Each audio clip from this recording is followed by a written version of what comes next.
Здравствуйте, дорогие друзья! Сегодня я вам буду показывать город Сувон. Это Южная Корея, а Сувон – город моего детства. По сути, это пригород Сеула. Южный пригород Сеула, скажем так. Ну, очень долго рассказывать, почему я здесь оказался и как я здесь жил, не хочется. Знаете ли, это такие все дела уже давно ушедших дней. Я на самом деле об этом уже рассказывал в отдельных видео. Поэтому повторяться не хочется 100 раз. Потому что, да, какой смысл? Итак, это город Сувон, район называется Йонтонг. Значит, довольно молодой район, хочу сказать. Здесь застройка почти нулячая. Ну, как лет 20-30 такой застройки. Тут еще не было. Очень много из этих зданий не было, когда я тут жил. Вот. А вот это вот здание, Home Plus, большой супермаркет, он уже был. Здесь мы затаривались с родителями, покупали разные товары, жрачку, ну и так далее. Вот. То есть вот такой вот городочек, на самом деле типичный, как вы видите, азиатский вайб здесь. То есть вот такой дизайн-код никакущий, но это как бы ожидаемо. Вот. Но мне даже нравится, даже прикольно. Так что пойдемте смотреть дальше. Идем дальше. По сути, Home Plus, прямо около него находится станция метро Йонтонг. Вот, мы вышли отсюда и идем дальше изучать город. Добавили различных еще велосипедных парковок, велосипедных аренд. Раньше этого всего не было. Вот этих вот самокатов, скутеров, конечно же, 20 лет назад.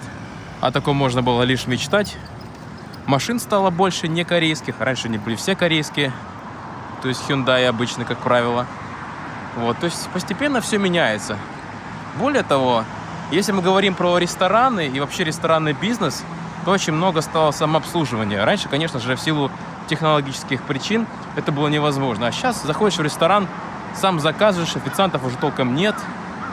Вот, как правило, заходим там, нажимаем кнопочки и заказываем прям сидя за столиком. Но в этом я не вижу этой опции. Вообще, в целом, примерно так.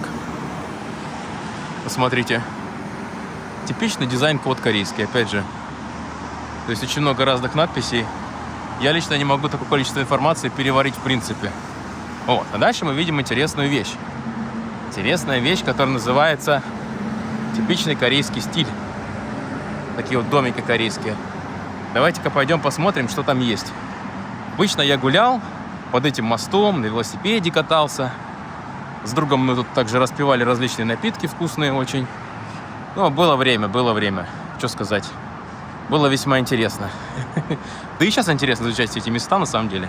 Поэтому давайте поднимемся и посмотрим. Вот лестница. Она была раньше почище. Но в целом, в принципе, что сказать, нормально. Не могу сказать, что город прям сильно испортился или что здесь стало невозможно жить. Ну, нормально, пойдет. Все в пределах нормы. Не, ну я, конечно, офигеваю с этих всех табличек. Смотрите, как интересно. Ну, прям вообще такой диссонанс вызывает. Кстати говоря, это отражается и в азиатских сайтах. И, в общем-то, везде. Вот такая вот застройка, смотрите. Типичная. Очень много многоэтажек, муравейников. А здесь я всегда ощущал какой-то покой, в отличие от Сеула. Потому что в Сеуле все очень так сумбурно. О, корейская символика, там инь-янь. Вот. Есть где посидеть, потусоваться, когда хорошая погода. То есть мне нравится здесь, не очень нравится. Недалеко отсюда, вот где-то вот в этом районе, я купил себе гитару. Гитара называлась Кавасами. Может быть, кто-то из вас знает, но, скорее всего, никто не знает.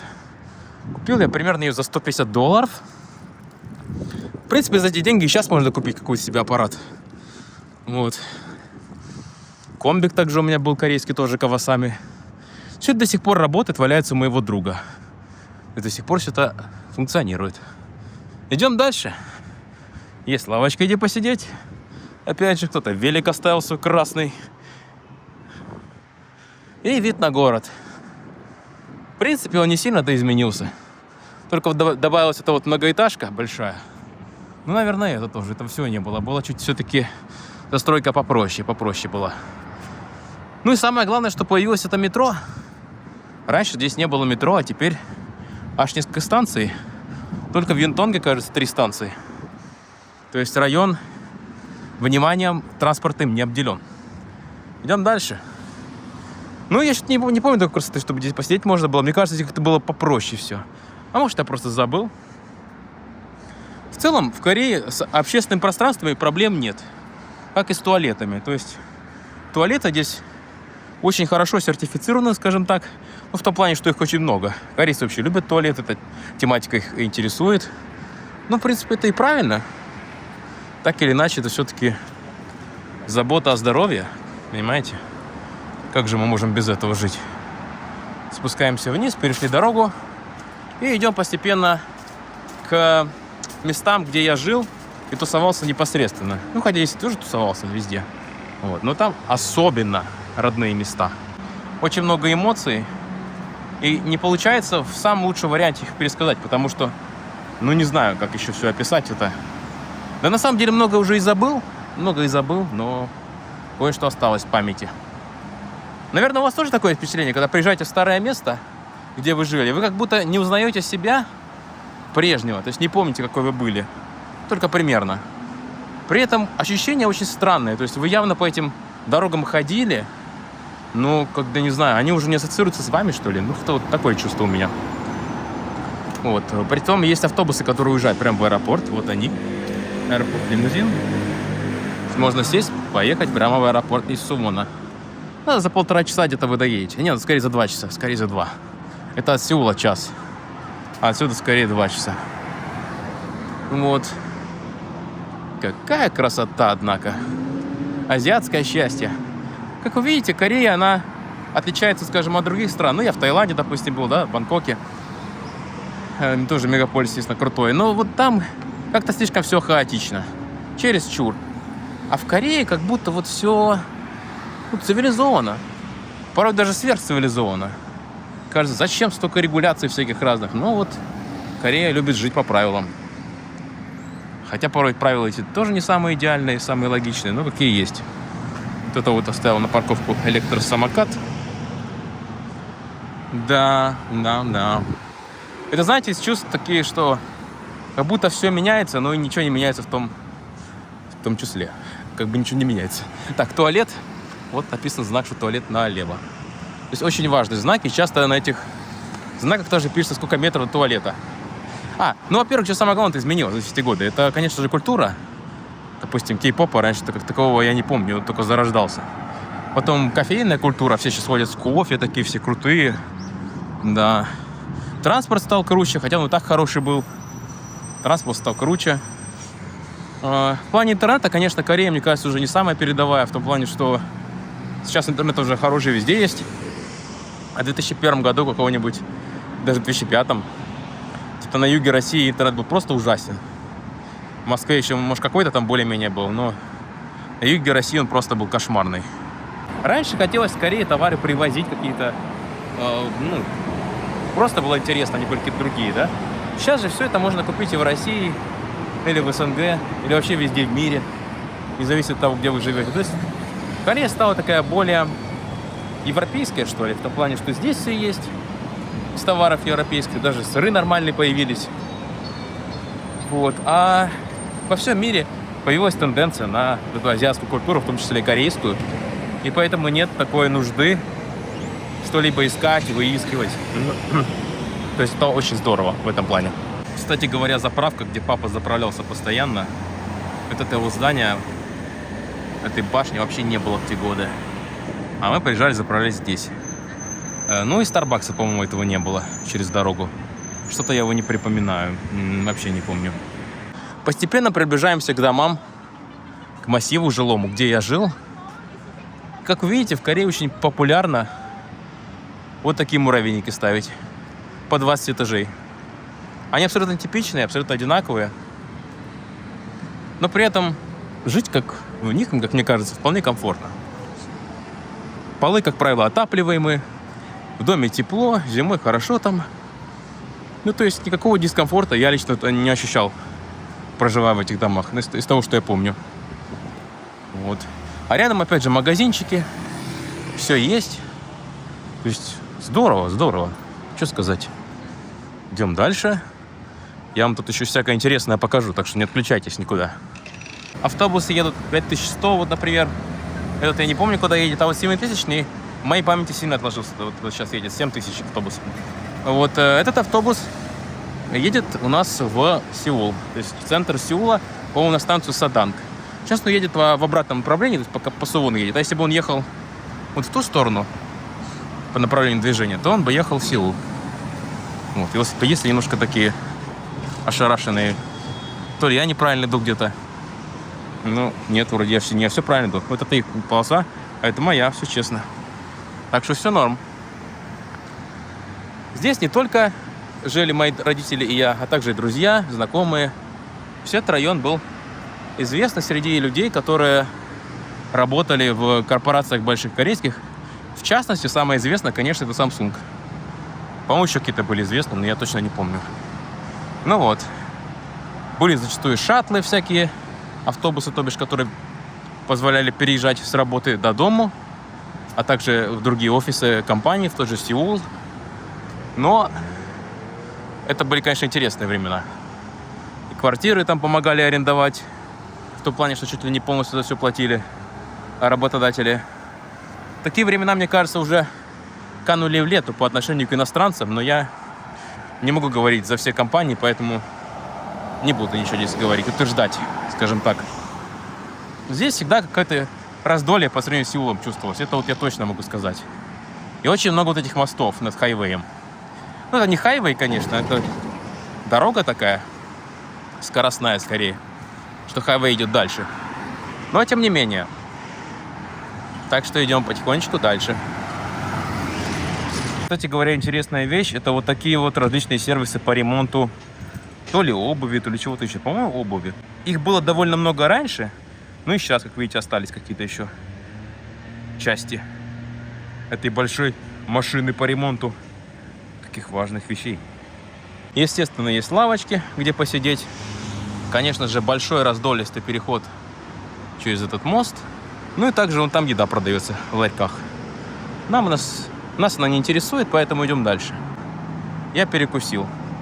Как правило, в Корее я довольно быстро наедаюсь. Не так много нужно.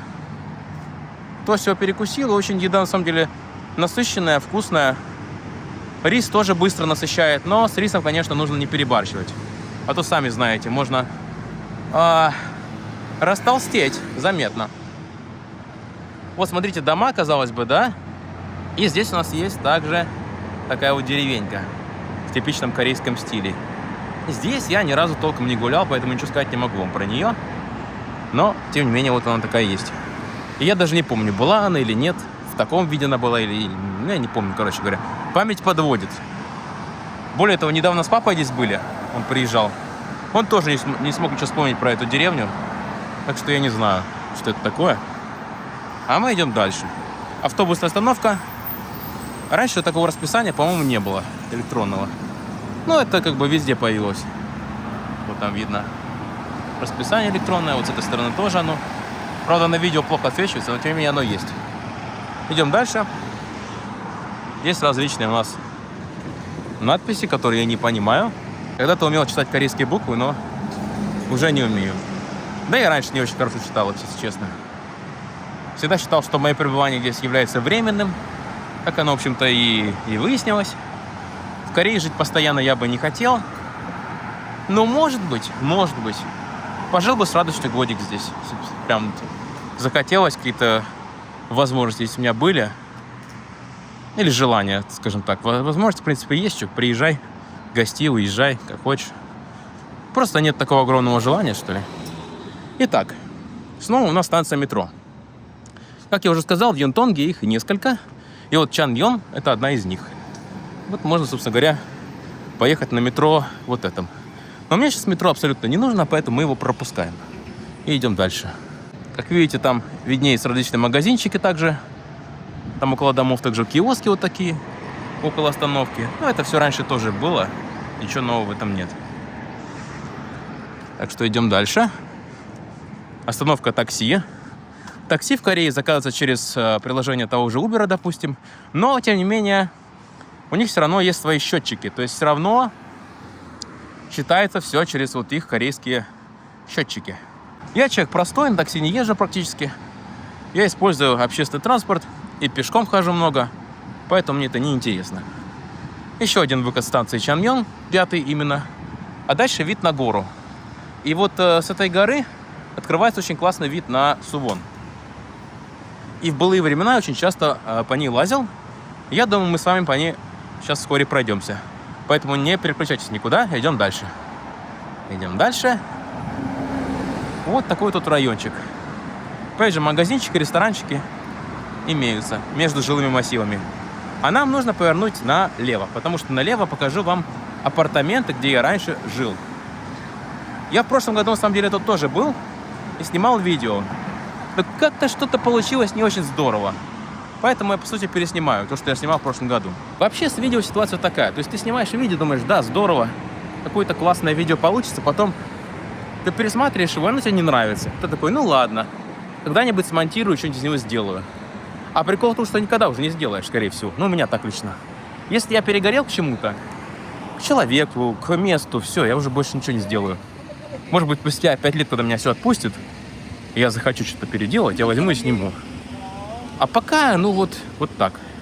Вот так живем. Идем дальше. А именно идем к моему дому, где я раньше жил с родителями. Погнали. Дорога проходит вот такая вот у нас. Как вы видите, весьма приятный заборчик, огораживающий от внешней среды. Даже, возможно, от пыли какой-то там, от шума порой. Да, в Корее очень много, на самом деле, всяких ограждений от шума. Около хайвеев стоит. И, в принципе, это очень здорово. Это хорошая идея, отличная. Но вот так вот бросать эти байки здесь, идея не самая лучшая. Ну, что здесь, на самом деле? Это тоже приложением QR-код сканируешь, и все то же самое стандартное. Но, вы знаете, ребят, я попробовал зарегистрироваться в этой системе, и ничего у меня не получилось. Когда все сложно, намудрено, в общем, не вышло мне ничего. Так что такое себе. Там что-то для иностранцев очень запутанное. То есть паспорт корейский нужен, кажется. Ну, такое себе. Дальше подходим к интересной точке. Здесь находится кафе. И кафе это интересно тем... Вот смотрите, здесь я вам подсниму немножечко. Его интересно тем, что там нет людей, вообще нет персонала. Вы заказываете с помощью этого киоска, садитесь и занимаетесь своими делами. Вот и все. А там просто вот садитесь и тусуетесь потом. Так что вот так. Прям мне нравится такая идея. Ну, то есть кофейный автомат, по сути. И, по-моему, работает круглосуточно. Ну, или очень долго, в общем-то. Парковка для велосипедов типичная. Вот. И постепенно подходим к дому. Но еще одно место вам покажу, которое мне нравится. Это магазин, опять же, тоже без персонала, в котором можно затариться всякими ништяками, всякой вкуснятиной. Сейчас я вам покажу это место. Вот. Находится оно вот где-то тут. Ага, вот здесь. Опять же автомат, Lucky Box какой-то. Просто монетку кидаете или денежку, и выпадает такой вот шарик. Ну, все стандартно, это неинтересно. Магазин, на самом деле, ну, это тоже не особо новый формат. Вот такой вот магазинчик. Можно купить, что хотите себе. Мороженое, потом что-то такое. И расплатиться вот здесь вот. Прямо в автомате вот в этом. И все. Сами сканируете, сами платите. Я ничего покупать не хочу. Просто вот вам показываю, как все работает. Так что идем дальше. Вот. Такая классная концепция. Естественно, рядом с ним уже идет обычный магазин. Nice to see you. Но там уже есть продавец. Так что так. Да, дома, конечно, высоченные. И когда живешь, даже порой не думаешь, что где-то иначе. Это потом настолько проникаешься в эту муравейную идею, что потом жить в частных домах кажется, да зачем? Да я сейчас, честно говоря, не знаю зачем. Потому что частные дома — это куча геморроя, который мне лично не особо-то и нужен. Вот, я еще, если любить, так не знаю, кемпинг. Вот кемпинг я люблю. Всякая RV-тематика, проживание в частном автодоме. Мне это все нравится. А вот это все, частные дома, я не знаю. К ним прирастаешь, и потом десятилетиями живешь. Кому-то нравится, а мне, как кочевнику, вся эта идея с какой-то собственностью постоянной, вообще не моя тема. Пока что, по крайней мере. Далее идем по улице. На самом деле, по этой улице очень часто проходят ярмарки. Недавно поснимал здесь видео, когда здесь была именно ярмарка. Кажется, это был выходной день.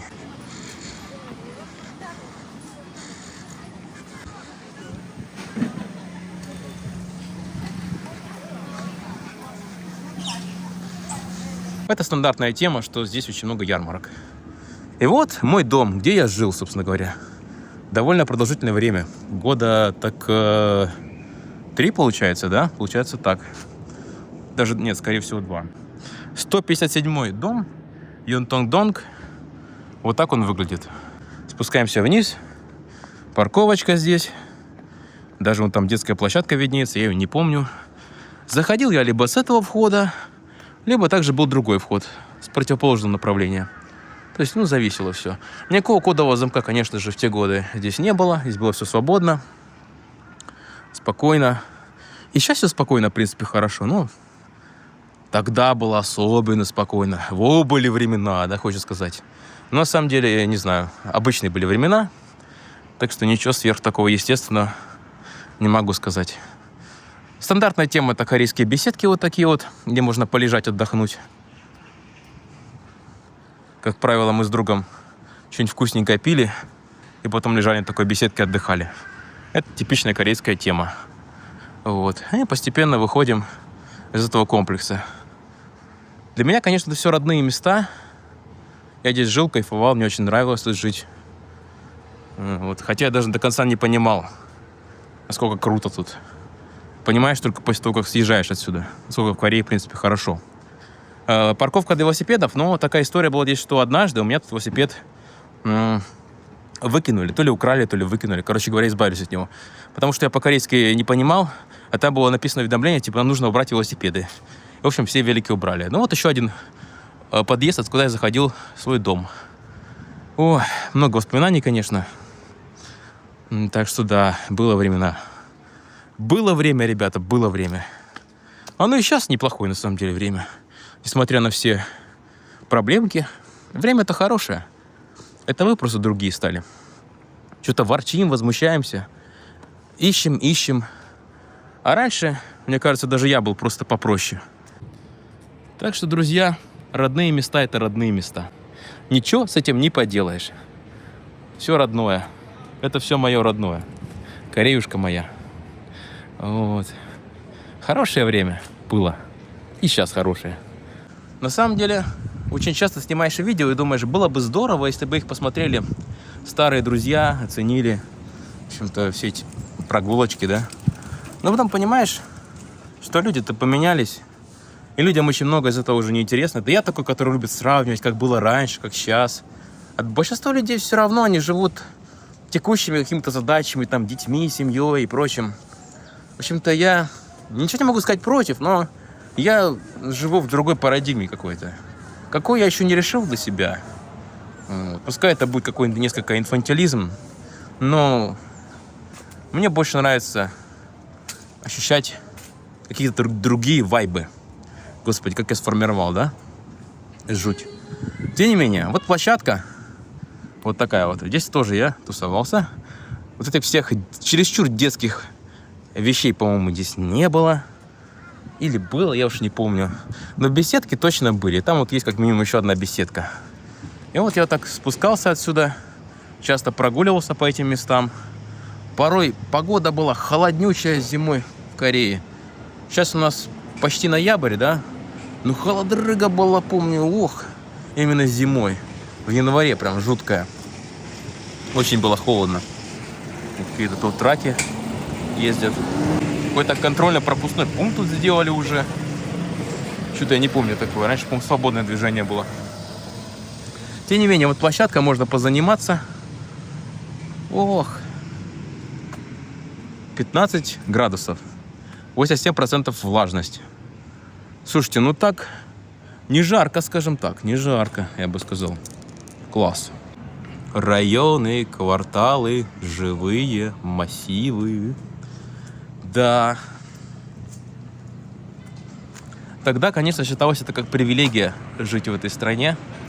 По той причине, что и без виза не было еще, скажем, для россиян, как сейчас. Потому что сейчас можно приехать, по сути, с помощью ETA, так называемое, такое электронное разрешение, которое легко оформить и получить его довольно быстро. Ну, естественно, потом небольшая фильтрация в аэропорту, может, не всех пустят. Но, в принципе, несложно. То есть приехать погостить на пару месяцев вообще не проблема. Любой может. Но раньше это было не так. Раньше нужна была какая-то виза. Вот. То есть времена меняются. И я надеюсь, постепенно будут меняться в лучшую сторону. Несмотря на все противоречия этого мира, сложности. все-таки надеюсь, что будет меняться в более лучшую сторону. Подходим к райончику, где мне очень нравилось тусоваться. Тоже, опять же, рядом с домом. Так, кто тут едет. Здесь очень много ресторанов. И особенно мы любили один из них. Я надеюсь, что это именно тот, который я помню.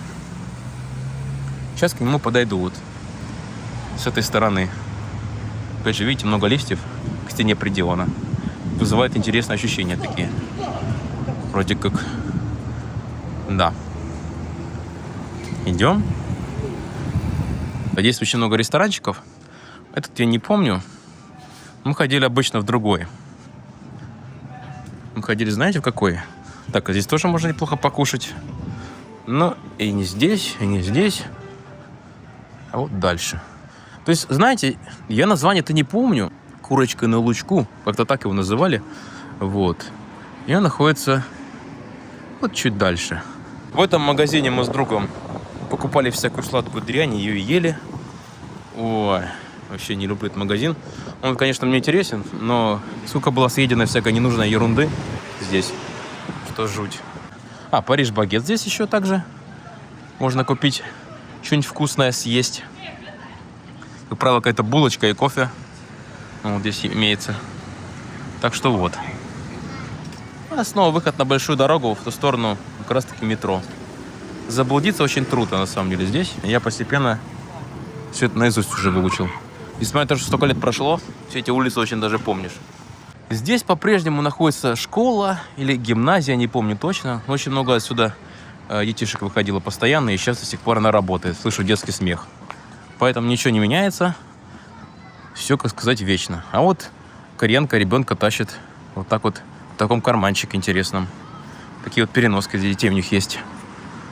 Идем дальше. А ресторан, собственно говоря, находится вот здесь вот. Вот он. Курочка на лучку. С того, что я помню, это вот именно оно. Тут мы кушали. Очень вкусную курицу там. С луком, с чесноком. И недавно здесь я тоже кушал. Ну, я не буду заходить внутрь показывать, как бы. Обычный ресторанчик, вот. Так что такие дела. И что могу сказать? Кофейня. Но в былые годы, когда я был ребенком, мне эти кофейни вообще не интересовали. Это казалось какой-то ерундой.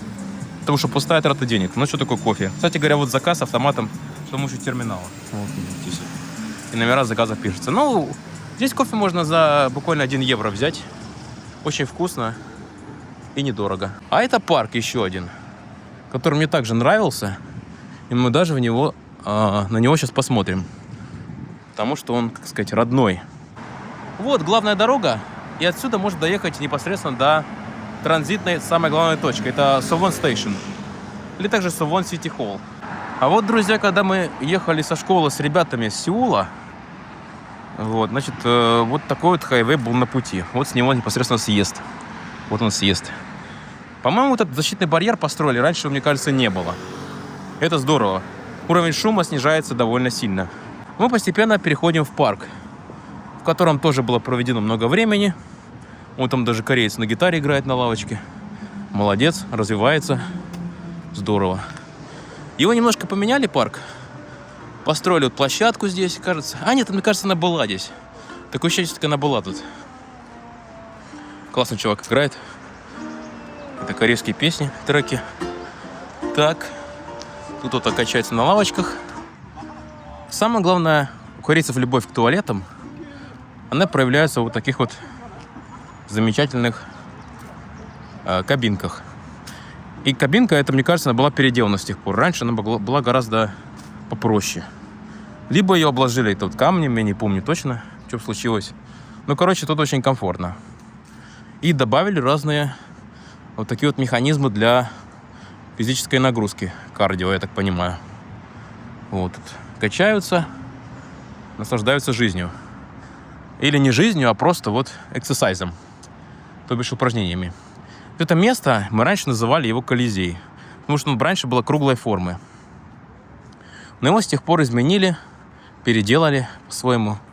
В общем-то, оно стало казаться каким-то другим. Тем не менее, оно такое же классное. Явно стало здесь уютнее и больше места. Это могу сказать точно. А деревья здесь придают особенный шарм и воздух. А также вот что-то здесь такое вот. Какие-то ягоды. Не знаю, что это за ягоды. Можете в комментариях написать, что за ягоды, кстати. И вообще расскажите про себя, почему смотрите это видео. Чем вас заинтересовала Корея и в целом Азия. Потому что блогов про Азию-то ведь полно. Но почему-то вы решили посмотреть мой. Что я могу сказать, друзья? На самом деле в Корее интересно. Для тех, кто вот готов адаптироваться к этой вот особенности корейской культуры, что ли. Где очень много работы, очень много нужно иногда не то что присмыкаться, но как бы показывать свое уважение к старшим. Иногда это хорошо, иногда это не очень хорошо. Как по мне, так иногда это мешает развитию, когда ты прям слишком уважение к старшим проявляешь, что в перебор. Ну, Корея — это такая вот культура азиатская.